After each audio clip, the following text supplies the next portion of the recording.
We begin today's show here in New York City, where Eric Adams has become the first mayor in the city's modern history to be indicted on federal charges. The news of the indictment broke on Wednesday night. Federal agents reportedly searched his official residence at Gracie Mansion this morning. As we broadcast, the indictment is still sealed, but the New York Times reports the federal investigation has focused, at least in part, on whether Adams took illegal campaign donations from the Turkish government. Part of the probe reportedly focuses on whether Adams pressured fire department officials to ignore safety concerns at a new 35-story Turkish consulate building near the United Nations. The Times reports Adams is also being investigated for his interactions with Israel, China, Qatar, South Korea, and Uzbekistan. Eric Adams is a Democrat and a former police officer who was elected 3 years ago. Many of Adams' top aides are also facing federal investigations.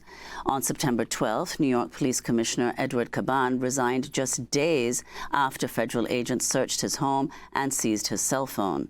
Mayor Adams' top attorney, Lisa Zornberg, abruptly resigned on September 14th. She reportedly stepped down after Adams refused to fire a number of top aides being investigated. New York City Schools Chancellor David Banks has also announced he'll soon resign. He made the announcement after federal agents seized his phone as well as devices of several people close to him, including his partner, Sheena Wright, who serves as first deputy mayor, and Banks' brother, Phil Banks, who serves as deputy mayor of New York City for public safety, in charge of the police and fire department. Federal agents also searched the home of their brother, Terrence Banks, who works as a consultant and had contracts worth millions of dollars with the city. Federal authorities have also subpoenaed the mayor's director of asylum seeker operations, Molly Schaefer. On Wednesday night, Eric Adams released a video vowing to stay in office and fight the charges. My fellow New Yorkers, it is now my belief that the federal government intends to charge me with crimes.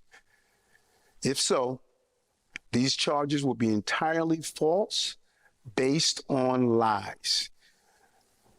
But they would not be surprising. I always knew that if I stood my ground for all of you, that I would be a target. And a target I became. For months, leaks and rumors have been aimed at me in an attempt to undermine my credibility and paint me as guilty. On Wednesday, hours before news broke about the federal indictment, New York Congressmember Alexandria Ocasio-Cortez called on Mayor Adams to resign, writing on social media, quote, "I do not see how Mayor Adams can continue governing New York City. The flood of resignations and vacancies are threatening government function. Non-stop investigations will make it impossible to recruit and retain a qualified administration. For the good of the city, he should resign."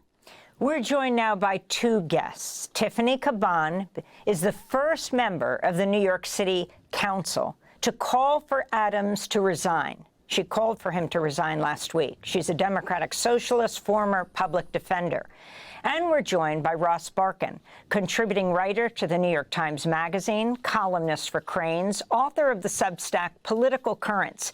His piece for The Nation is headlined, "Is Eric Adams' luck about to run out?" Well, maybe you've answered that question, Ross. You got that answer yesterday.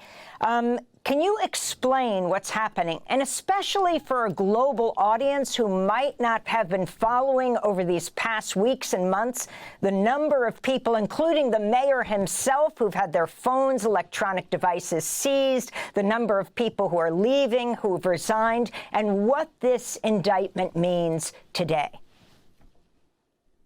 So there's a dizzying amount of corruption investigations into Eric Adams, at least 4 different federal probes, which is unprecedented. No mayor in modern times certainly has been indicted in New York City, but even the sheer number of investigations, this indictment has yet to be unsealed.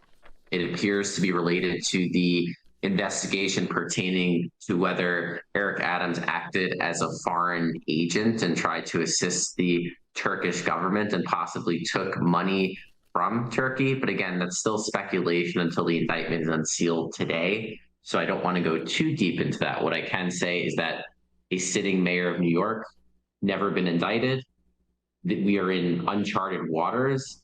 he is in great political peril. Many politicians, including Alexandria Ocasio-Cortez, are calling for him to resign. He's up for re-election next year. He has said he will not resign. I do think he will stay in office as long as he possibly can. If he is forced to resign, and again, force would be political, the only mechanism to actually make him leave would be the governor removing him from office. And it's unclear if the governor, Kathy Hochul, will actually do that.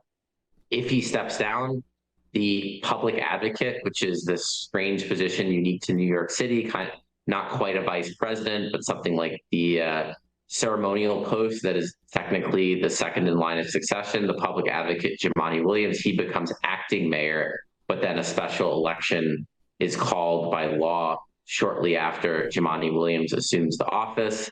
The special election would be held in about 90 days from that point, and it would be nonpartisan. It would actually not be a Democratic primary.